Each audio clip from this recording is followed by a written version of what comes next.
말씀은 예수님이 십자가 지시기 전날 밤, 그 마지막 밤에 있었던 유명한 사건이죠. 예수님은 이제 얼마 후에 자신이 십자가에서 죽을 것을 아시고 마지막 그 중요한 시간을 자신의 제자들과 함께 보내십니다. 앞서 명절이었어요. 그러니까 6월절이었죠. 그래서 헬라인들 많은 사람들이 왔는데 예수님을 만나고자 했습니다. 그때 주님은 그들을 만나지 않고 제자들에게 내가 영광을 받을 때가 왔다, 이런 말씀을 하시면서 한 알의 밀알에 대한 말씀을 하셨습니다. 한 알의 밀알이 땅에 떨어져 죽지 않으면 그대로 있고 죽으면 많은 열매를 맺을 것이다. 자신이 어떻게 돌아가실 것인지 그렇게 비유로 말씀을 하셨습니다. 오늘은 그 후에 최후의 만찬이에요. 그리고 그 자리에서 여러분 잘 아시는 예수님이 제자들의 발을 씻겨주시는 세족식을 그렇게 하고 있습니다. 아마도 중고등부나 유초등부나 주일학교 오래 다니는 분들은 수련회나 성경학교 때 마지막 날 이렇게 이벤트로 이벤트 행사로 프로그램으로 발을 씻겨주거나 누가 또 내 발을 또 씻어준 그런 경험을 아마 한 번 정도 교회 오래 다닌 분들은 하신 분들이 계실 텐데요. 그러니까 세족식을 보면서 우리도 예수님의 겸손을 본받자, 섬기자, 그렇게 이야기를 많이 합니다.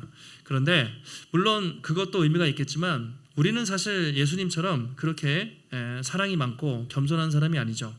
그러면 예수님께서 왜 이 마지막 날 중요한 순간에 제자들의 발을 씻기셨을까? 주님이 이것을 우리에게 또 보여주신 이유는 무엇인가? 또 말씀을 통해서 함께 살펴보도록 하겠습니다.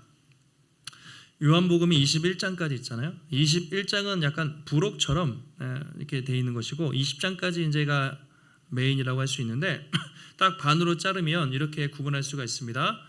영광의 책 1장에서 12장까지는 표적의 책이라고 말하죠. 그래서 예수님이 행하신 많은 기적들, 표적들 그런 거 있죠.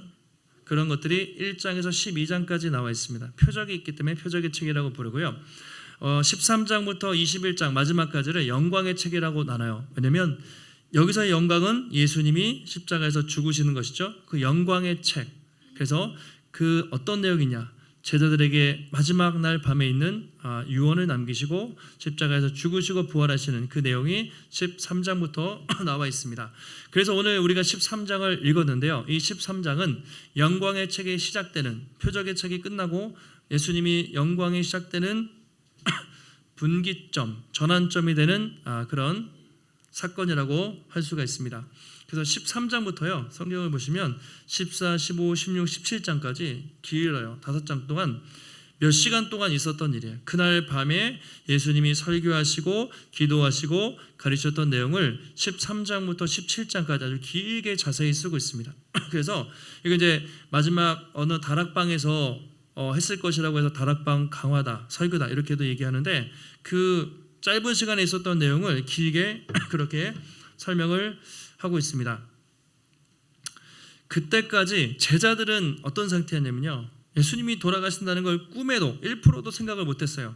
그들의 생각은 내일쯤 잠시 후면 이분이 왕이 되겠구나.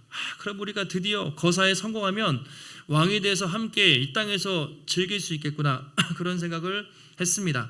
그러니까 예수님 입장에서는 얼마나 안타까우셨겠어요. 나는 곧 죽는데, 이날이 아마 목요일 저녁쯤 됐겠죠. 금요일 아침 9시에 십자가에 달리시고 오후에 돌아가시기 때문에 12시간도 안 남은 거예요. 그런데 제자들은 그때 뭐하고 있었냐면 싸우고 있었어요. 누가 높은 자리에 올라갈까?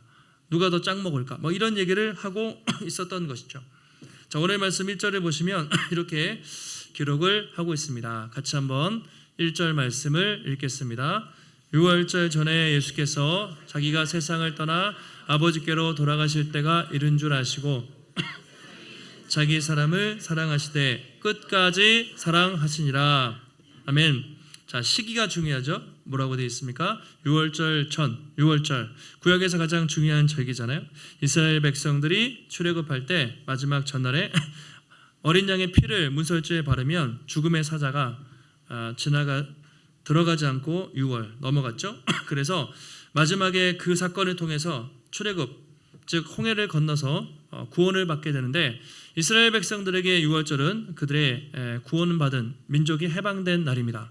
그래서 예수님이 유월절 전에 세상을 떠나 아버지께로 돌아가신다는 말은 예수님께서 유월절 어린 양으로서 온 인류의 죄를 지고 곧 죽으실 때가 가까이 왔다라는 것을 상징적으로 보여줘. 그래서 유월절이라는 표현이 중요한데요. 마태, 마가, 누가복음도 최후의 만찬 이야기를 막 길게 써요. 그런데 거기는 성찬식이 중심이에요. 근데 요한복음에는 성찬식이 아니라 다른 관점에서 그렇게 쓰고 있습니다. 세상을 떠날 때가 됐어요. 그런데 어떻게 하셨냐면 세상에 있는 자기 사람들을 사랑하시되 끝까지 사랑하셨다. 그리고 발을 씻겨주는 이 장면, 여러분도 잘 아시겠지만 이 말씀을 볼 때마다 참 가슴이 뭉클해지죠. 자신의 죽음이 얼마 남지 않았는데 이 형편없는, 정말 정신 못 차리는 그들을 끝까지 품고 사랑하시는 주님의 그 모습을 보면서 읽을 때마다 참 가슴이 뭉클해지고 하죠. 어떻게 사랑하셨다고요? 그들을 자기 사람들을 사랑하시되, 자기 사람들은 제자들이겠죠. 제자들을 사랑하시되 끝까지 사랑하셨다. 이 끝까지라는 표현 많이 들어보셨을 텐데, 끝까지라는 말은 시간적으로 예수님이 이제 다음날 죽으시니까 마지막까지 사랑하셨다 이런 의미도 있겠지만, 또 최선을 다해서 최고의 사랑, 그분이 할 수 있는 마지막 모든 힘을 다해 사랑하셨다라고 말할 수도 있습니다. 만약에 여러분이 죽음을 앞두고 있어요. 내일 죽어요. 24시간 남았어요. 나에게 시간이 24시간 남으면 여러분은 어떻게 시간을 보내겠습니까? 6개월 남으면, 한 달 남으면 버킷리스트 짜가지고 하고 싶은 거 다 할 텐데 하루 남았어요. 하루 24시간 12시간 남았다. 그 가장 소중한 시간, 내가 가장 소중한 또는 소중한 사람들과 함께 뭔가를 하겠죠? 보통 가족들과 보내거나, 그렇죠? 사랑하는 사람과 만나서 짧으니까 GPT한테 물어보니까 걔는 이제 아침에 마지막 예배를 드리고 그 다음에 가족들과 식사하고 마지막 한 영혼에게 자기는 복음을 전하겠다. 이렇게 얘가 정답을 이렇게 얘기했는데, 뭔가 자기가 소중하다고 24시간이면 정말 뭔가 중요한 시간이잖아요. 근데 예수님은 그 짧은 시간에 자기의 사람, 이 철없고 형편없는 이 자기의 제자들을 끝까지 사랑하시기로 결심하셨다. 이렇게 성경이 기록을 하고 있습니다. 잘 아시는 것처럼 3년 동안 제자들은 얼마나 형편이 없었어요. 근데 지금 이 순간까지도 자기 스승이 이제 곧 죽어요. 분위기 파악을 좀 해야 되는데 자기는 예수님이 죽는다 이야기를 막 흘리시잖아요. 그런데 그 생각이 없어요. 그냥 누가 높아질까? 그리고 누가 여기서 이 땅에서 잘 먹고 잘 살까? 그런 생각을 제자들이 계속 하고 있었습니다. 사랑받을 만한 사람이 아니죠. 그 중에 가룟 유다는 여기 12명 중에 있잖아요. 1시간 뒤에, 1-2시간 뒤에 예수님을 팔 사람이었어요. 그 생각이 가득 차 있었단 말이죠. 그런데 주님은 그런 형편없는 제자들을 보면서 끝까지 사랑하기로 결심하셨다. 이 말씀을 보면 이거는 인간의 사랑이 아니죠. 사실 사람은 솔직히 그럴 수가 없잖아요. 이거는 정말 하나님의 특별한 끝이 없는, 한계가 없는 그런 사랑이라고 생각이 듭니다. 저도 이제 목회를 하면서 목사님들이 이제 설교도 해야 되고 행사도 해야 되고 사람도 만나고 하는데, 설교 준비하는 것도 솔직히 힘들어요. 그런데 더 힘든 게 있어요. 행사 준비하는 것도 힘들지만 또 그냥 할 수 있어요. 가장 힘든 것은 사랑하는 거예요. 누군가를 사랑하지 못할 때, 사랑의 어떤 한계에 부딪혀서 품지 못할 때, 그때 가장 힘듭니다. 목사님들이 만나서 가장 힘든 얘기하면 행사 때문에 힘들다, 뭐 때문에 힘들다가 아니라 누구 때문에 힘들어, 또는 누군가를 품지 못해서 힘든 이야기들을 많이 할 때가 있습니다. 여러분도 생각해 보시면 가장 가까이 있는 가족들, 아내, 남편, 저도 하나는 20년 살았는데 아직도 사랑하기가 힘들 때가 있는 것 같아요. 아이들, 집에 이제 3명 있잖아요. 애들이 있는데 이제 한 명은 지났고 한 명은 지나가고 있고 또 한 명이 기다리고 있는데 사춘기를 애들을 키워보신 분들 아시잖아요. 얘네들은 그냥 저 세상, 딴 세상에 사는 애들이야. 사람이라고 생각을 하면 안 돼요. 보니까 다른 애들이야. 다른 세상에 살고 있는, 달나라에 살고 있는 애들이 1년 동안 그 시간을 겪어요. 아침에 눈을 떠서 그냥 이유 없이 짜증내고 말도 안 되게 하고 그런 애들을 품어줘야 되는데 소리 지르고 화내고 그러면서 참 내가 난 자녀들도 이렇게 사랑하기 힘들다 그런 생각을 할 때가 많이 있습니다. 여러분도 가족들, 교회에서 또는 누군가를 만날 때 저 사람 왜 저렇지? 나랑 너무 달라. 이해가 안 되는 마음속에 판단이 생기는 때로는 어떤 사람들 중에서는 되게 무례하거나 거친 말을 하는 그런 사람도 우리가 만날 때가 있어요. 그때 우리가 참 품기가 어려워요. 근데 목사들은 저도 그렇고 그때가 가장 힘든 거죠. 그러니까 머리로는 사랑해야 된다는 걸 누가 모르겠어요. 근데 가슴으로 사랑이 안 돼요. 그 사람이 품어지지 않는 것이죠. 판단하는 마음이 들고 사랑의 한계에 부딪힐 때 우리는 좌절하게 돼요. 그때 이 말씀을 보게 되는 것이죠. 바로 앞에 제자들이 그리고 자신을 배신할 가론 유다. 저 같으면 여러분 같으면 어떻게 하겠어요? 유다의 발을 씻겨 주시겠어요?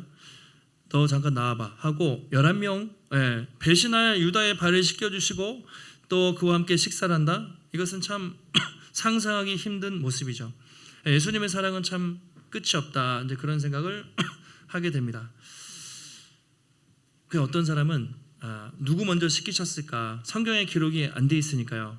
베드로는 처음에 시킨 것 같진 않아요. 나중에 저는 시켜주지 마세요 이러니까 누구부터 씻었는지 모르지만 초대교회 존 크리소스톰이라는 유명한 설교자가 있었는데 그분은 가론 유다 발부터 씻겨졌을 것이다 이렇게 얘기를 했어요. 왜냐하면 예수님이라면 가장 사랑받을 자격이 없는 형편없는 자기를 배신할 그 유다부터 먼저 씻겨주지 않았을까 그런 이야기를 하기도 합니다. 뭐 일리가 있는 말이기도 한 것 같아요. 어쨌든 주님이 한 사람 한 사람 그렇게 발을 씻겨주고 계십니다. 예수님은 그렇게 결심하셨는데 이제 2절부터는 제자들의 모습이 나와요. 그 중에 가론 유다 어떻습니까? 마귀가 벌써 시몬의 아들 가론 유다의 마음에 예수를 팔려는 생각을 넣었다 이렇게 말하고 있죠. 마귀가 유다의 마음에 예수님을 팔려는 생각. 자, 유다의 어디요? 마음에 팔려는 생각. 마음과 생각이 중요합니다. 그러니까 예수님과 한 자리에 있었어요. 그리고 3년 동안 같이 다녔지만 지금 이 순간 유다의 마음과 생각에는 온통 예수님을 팔아먹으려는 그런 생각을 하고 있었던 것이죠. 그럼 어떻게 유다는 그런 생각을 할 수가 있었을까? 3년 동안 따라다닌 스승을 배신할 생각을 할 수 있었을까? 사단이 마음속에 들어갔기 때문이라고 말합니다. 그거는 유다가 사단이 틈타도록 허용을 한 거예요. 유다는 평소에 3년 동안 다니면서 그의 목적은 3년 동안 회개의 자리를 맡아서 어떻게 돈을 많이 내가 벌까 도둑질을 할까 그 생각으로 3년 동안 다녔던 것이죠. 그 유다의 탐심에 사단이 틈을 타서 이제 막판에 예수님을 팔아먹도록 그 생각을 완전히 지배하게 된 것이죠. 우리가 이걸 보면 사단의 역사가 무섭습니다. 우리가 귀신 들리면 사단이 역사하면 거품 물고 막 이상한 짓 그런 경우도 있지만 사단은 보통 그렇게 역사하지 않아요. 아주 교묘하게 천사의 모습으로 아주 합리적이고 멋진 모습으로 그렇게 보통 유혹을 합니다. 이번에도 그랬고 태초에도 그렇게 유혹을 했어요. 창세기 3장 아담과 하와가 있을 때 선악과를 보면서 탐심의 눈이 이렇게 있는 하와를 보면서 그걸 따먹으면 어떻게 돼요? 먹음직도 하고 보암직도 하고 막 눈에 막 그렇게 꿀이 떨어지고 있었어요. 그때 이거 먹으면 하나님처럼 될 거야. 교묘한 내가 죽을 거야가 아니라 하나님처럼 될 거야라는 교묘한 속삭임에 꼬임에 넘어가서 따먹고 죄를 짓게 됐죠. 그때부터 인간과 하나님은 원수가 된 것입니다. 그런데 그 사단이 바로 예수님이 십자가 지시는 바로 그날 밤에도 누구에게요? 가론 유다에게 들어가서 가론 유다를 하수인으로 삼은 거죠. 12 제자에게 들어가서 그 예수님을 배신하게 만들었던 것이죠. 그러니까 사단의 목적은 어떻게든 예수님 못 믿게 하고 하나님 나라 무너뜨리고 사람들 속에 마음에 들어가서 하나님 나라를 방해하는 것이 사단의 큰 목적이죠. 창세전에도 그랬고 그리고 예수님 시대에도 그랬고 지금 여러분이 예배드리는 이 순간에도 사단은 어딘가에서 역사하고 있습니다. 이게 참 두려운 말씀이에요. 유다는 3년 동안 예수님 곁을 따라다녔어요. 가장 똑똑한 그러니까 회개를 맡았겠죠. 지금도 예수님과 같이 밥 먹고 있단 말이죠. 바로 그 순간에도 다른 생각을 하고 있습니다. 사단이 그의 생각을 지배하고 있었습니다. 지금 우리가 예배드리는 이 순간에도 그렇게 사단은 역사할 수 있어요.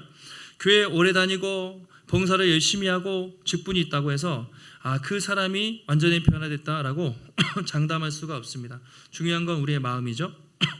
지금도 사단은 우리 마음속에 여러 가지 생각들을 집어넣을 수 있습니다. 설교를 들으면서 그 목사님 말씀을 듣지 마라. 들어봤자 뭐하냐. 어차피 내일 가면 현실은 너무 치열하고 빡빡한데 그 힘들게 말씀대로 순종하면서 십자가의 길, 제자의 길을 가냐. 적당히 타협하며 살아라. 남들도 다 그렇게 살아. 남들도 다 예수 믿는 사람도 적당히 살아. 그런 식으로 끊임없이 우리의 마음과 생각에 이상한 생각을 집어넣습니다.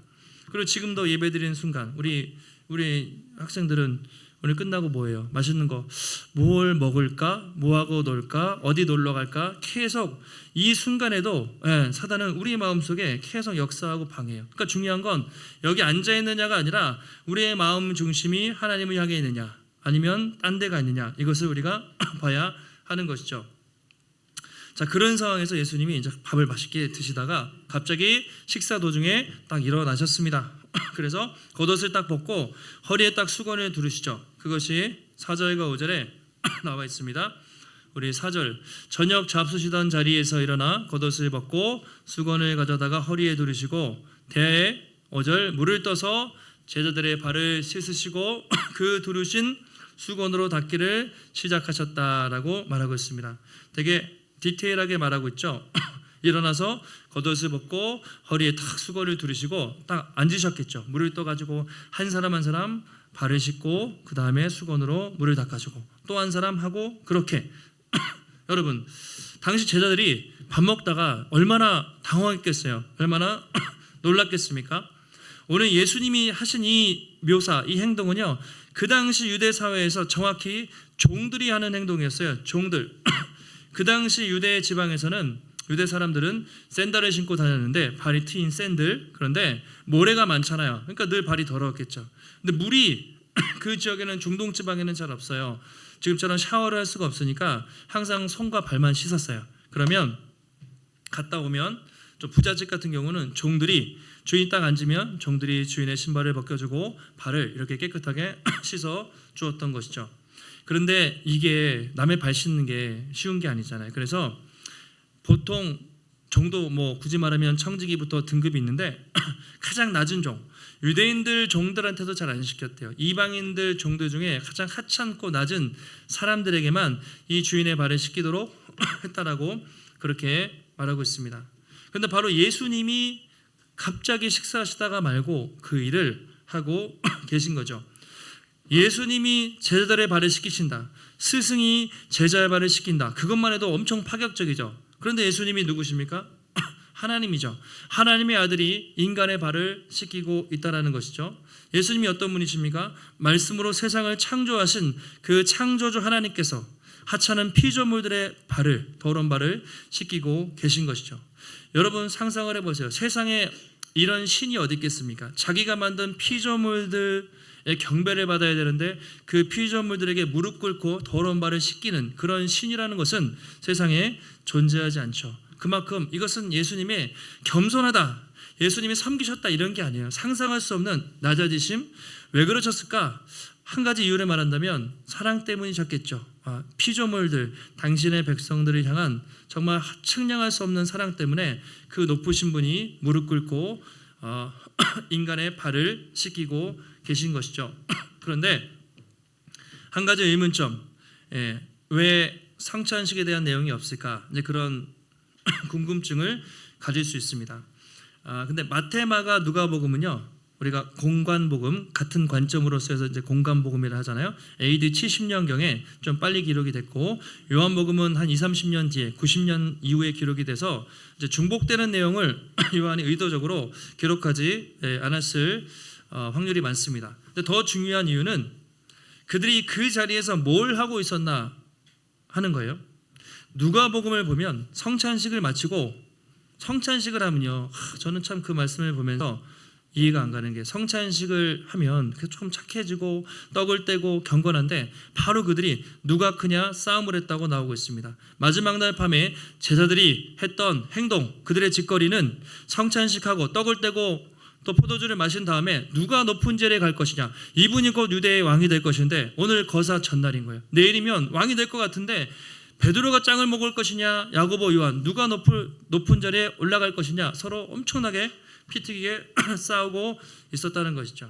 그걸 보면 야, 정말 이게 제정신인가. 스승은 곧 돌아가시는데 그 자리에서 성찬식 마치고 싸우고 있는 제자들의 모습을 우리가 보노라면 얼마나 한심한가, 그런 생각이 주님이 드셨겠죠.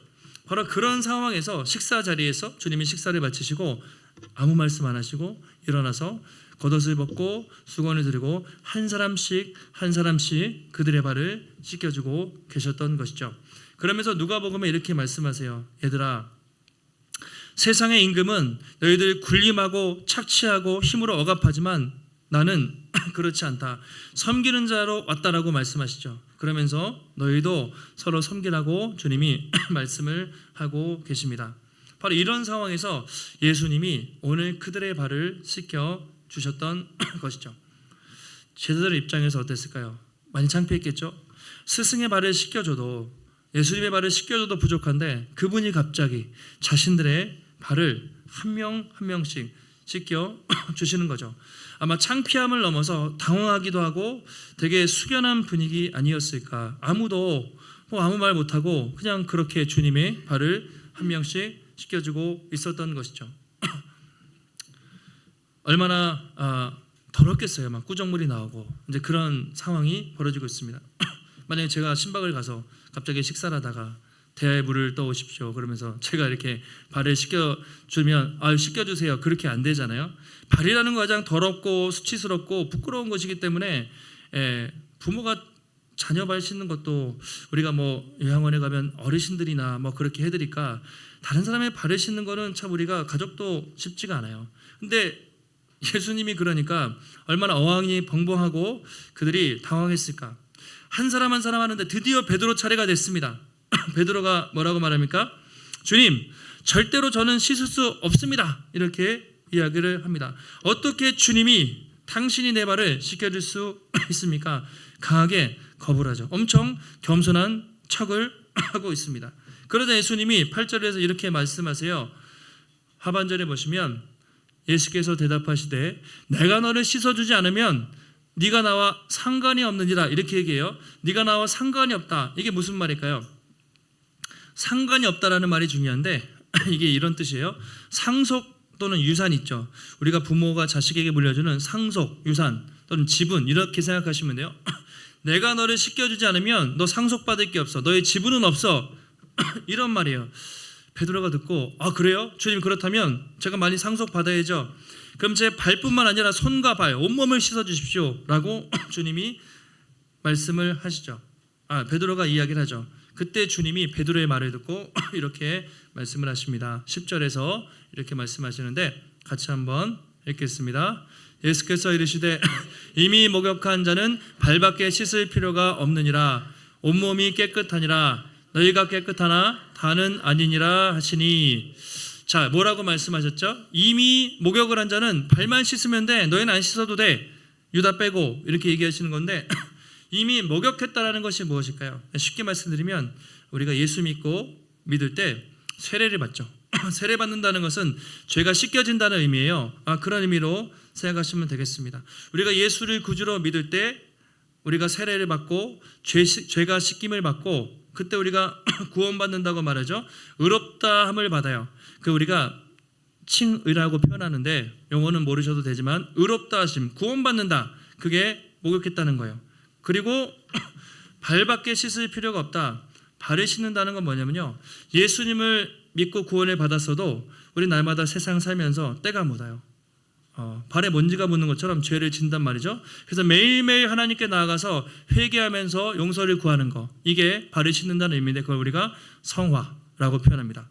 그러니까 이미 목욕했다, 이것은 예수를 믿을 때 이미 죄사함을 받은 거예요. 구원받은 거예요. 칭의. 이거 한순간에 일어나는 것입니다. 예수를 믿는 그 순간 일어나지만 그 후에도 매일매일 우리가 세상에서 거룩하게 발을 씻고 회개하며 살아야 돼요. 이걸 성화라고 말하는데 이 성화는 일평생, 평생에 걸쳐서 하는 것이죠. 그래서 오늘도 우리가 예배를 드리기 전에 이미 구원을 받았지만 다시 회개의 기도를 드리고 발을 씻고 예배를 드리는 것이죠.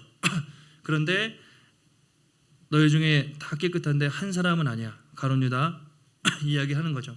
예수님이 계속 이렇게 얘기하는 건 회개할 기회를 주시는 거예요. 유다에게 회개하라고.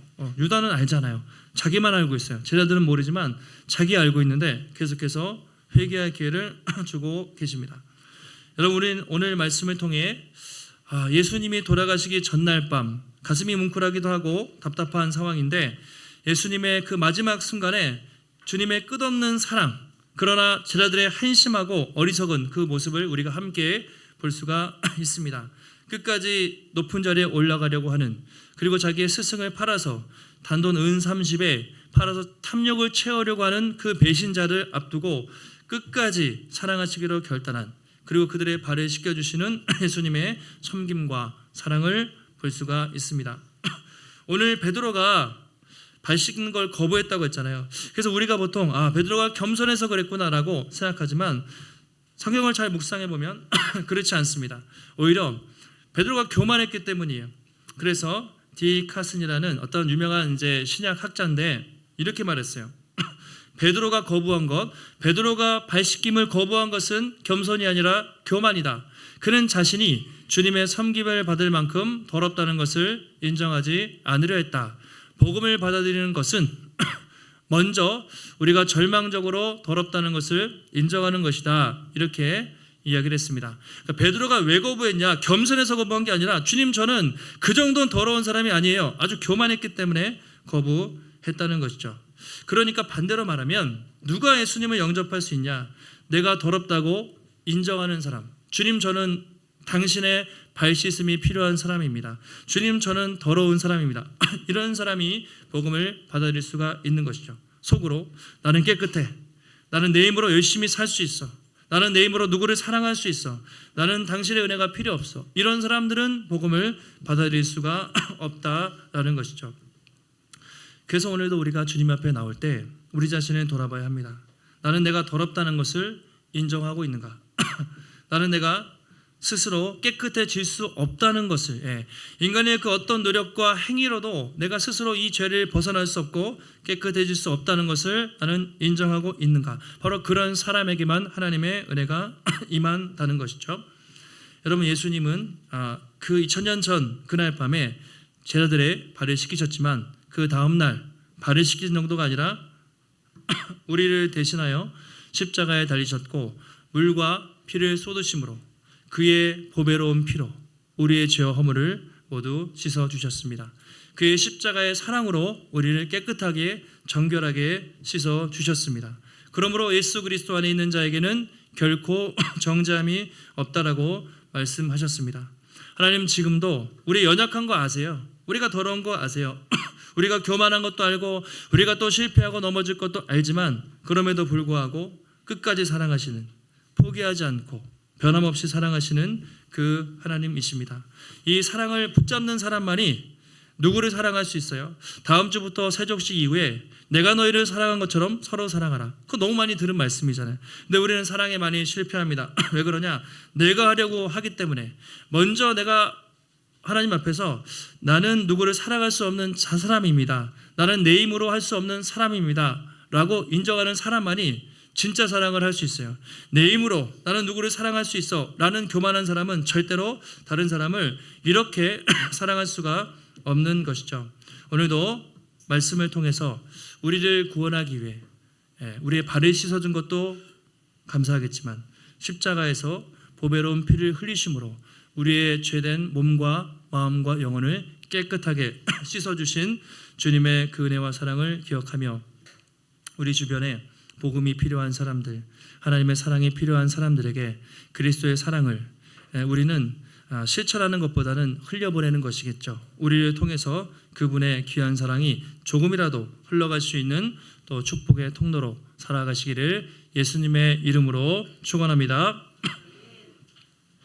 하나님, 오늘도 우리에게 거룩한 주여 허락하시고 주님의 귀한 말씀 듣게 하시니 감사를 드립니다. 하나님, 예수님 십자가 돌아가시기 전날 밤에 불과 12시간도 안 남았지만 자기 사람들을 끝까지 사랑하셨습니다. 그때 그들은 누가 크냐, 누가 높아질 것이냐, 또 예수님을 팔아먹고 배신할 생각을 하고 있었지만 주님은 그 순간까지도 끝까지 그들을 사랑하셨고 그 다음날 십자가에서 죽으시고 보배로운 피를 흘리심으로 우리에게 영원한 구원과 생명을 주셨습니다.